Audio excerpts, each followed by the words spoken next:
Hello everyone, Skippy here, and welcome to One Piece episode 898, an episode brought to us by both old and new staff in the form of Yasunori Koyama and Masahiro Shimanuki.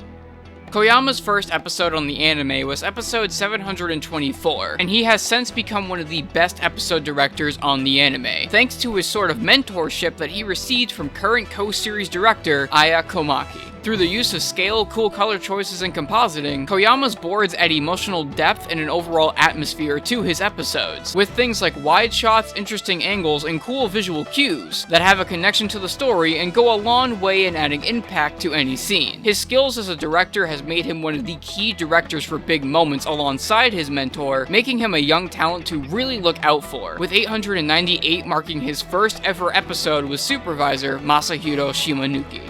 Shimanuki, a Dragon Ball Z veteran hailing from Seigasha, has been involved with the One Piece anime as a key animator since episode 1, but he wasn't made a supervisor until episode 105 where he assisted fellow Seigasha legend Naoki Tate. However, it wasn't until he became a regular supervisor on his own with episode 315 that we got our first real look at the work that would define his episodes for years to come. Shimanuki has a very rough and bold looking style that for sure makes for some really striking looking art, but it also brings upon a certain level of stiffness and derpiness that most fans aren't exactly keen on. The teeth are massive, the facial features are a bit oddly placed and are almost chicken scratchy, and who couldn't forget his trademark sausage fingers. With it, he also brings a tendency to overcorrect animators under him, which makes for some really awkward animation sometimes due to the overall stiff nature of his work. He's definitely a very talented supervisor, and he's respected enough to be the supervisor for quite a few major action episodes like episode 870, but he's become quite controversial as well, with some fans acting as if the mere mention of his name on a staff list is a curse for that specific episode. At the very least though, they seem to like him a lot more when he's working with a very talented director, because it seems to bring up his general performance as a supervisor. So can Yasunori Koyama bring an overall satisfactory Shimanuki episode to the fans, or will the supervisor's work be enough to bring the episode down? Let's find out.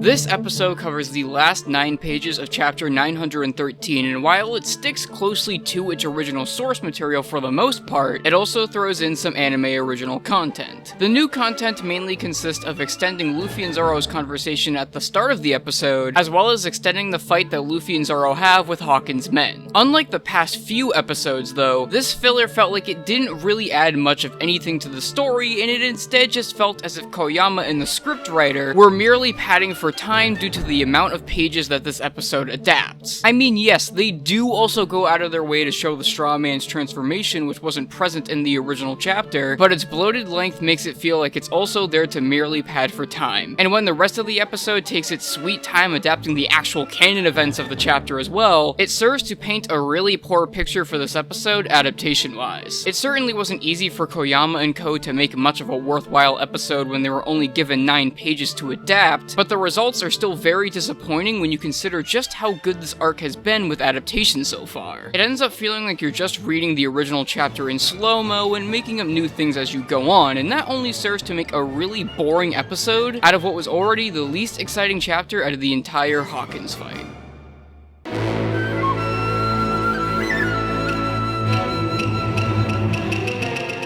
If there's anything that I think really saves this episode from being a lot worse than it could have been, it's for sure Koyama's really good but kind of limited storyboard. While you can tell that he doesn't really have much to work with due to the 9-page limit, Koyama manages to still deliver a really solid board. It's filled to the brim with really interesting shots that do a good job at providing cool explanations for things like Hawkins' many tricks that certainly make up for the lack of scale this week. It makes complete use of the new compositing tricks that the anime has gained and makes this really boring episode look pretty at the very least, making Hawkins' new powers look as cool as they should, and that's definitely what the board is focusing on this week more than anything else. My only real complaint with it would be that the board feels a bit too standard for Koyama outside of all that. This is of course due to the limited material that he was given to work with, but when the rest of the board feels so cool and creative, it almost feels like a bit of a letdown. Koyama's great Komaki-like sense of scale isn't really shown off here, and when that's something that I think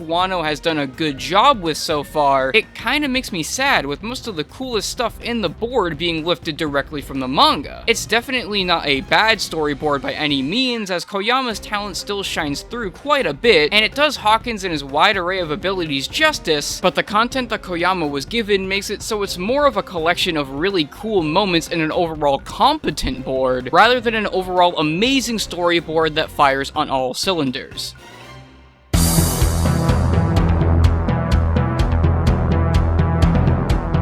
Animation-wise, this episode is definitely a bit on the conservative side. Most of the stuff in the first half is animated by animator Masahiro Naoi, who specializes in solo key animation, so a good amount of it features super rough artwork and very limited animation that makes the first half very light on the animation end. It's really the second half that impresses more, with Shimanuki himself providing some noteworthy key animation that features his usual nice effects work and creature animation, as well as resident One Piece anime golden boy Chu Young-se popping up to animate the 2-minute long Straw Man transformation that is chock full of really nice morphing animation. Both these contributions definitely do a nice job at upping the overall quality of animation here after the first half was quite limited, but it's mostly a conservative episode outside of that. Shimanuki's intense yet derpy corrections are a bit on the poor side as well, which leaves Ichikawa and Matsuda to do a lot of heavy lifting to make the episode look polished, making the episode another one that is heavier on the art side of things. I definitely expected it a bit after the preview for the episode didn't really show much in terms of Sakuga, but that doesn't really leave me with much to actually talk about here when everything surrounding the highlights is just competent animation that's enough to get by, with competent being the word that I'd use to describe this episode overall. The staff behind this are absolutely talented in just about every right, and they did some pretty good work here, but it was nowhere near the full extent of their abilities. It was a very competently made episode on every end, sure, but I know that the staff involved can do much better, and it's a little upsetting seeing them restricted due to adapting limited material like this. It's not a bad episode by any means, but it's not as fantastic as I thought it'd be considering the staff, and when next week's episode seems to be one with weaker staff in the form of Yusuke Suzuki and Toshio Deguchi, I can only really wonder how the Hawkins fight is going to turn out overall. The preview itself did have a few nice bits of animation though, and the overall art quality looks very polished, so hopefully my disappointment with this week's episode won't carry over to next week's. Anyways guys, that's it for now. I'm Skippy, and I'm not looking forward to the possibility of seeing the nightmare that is Shimanuki Hawkins ever again.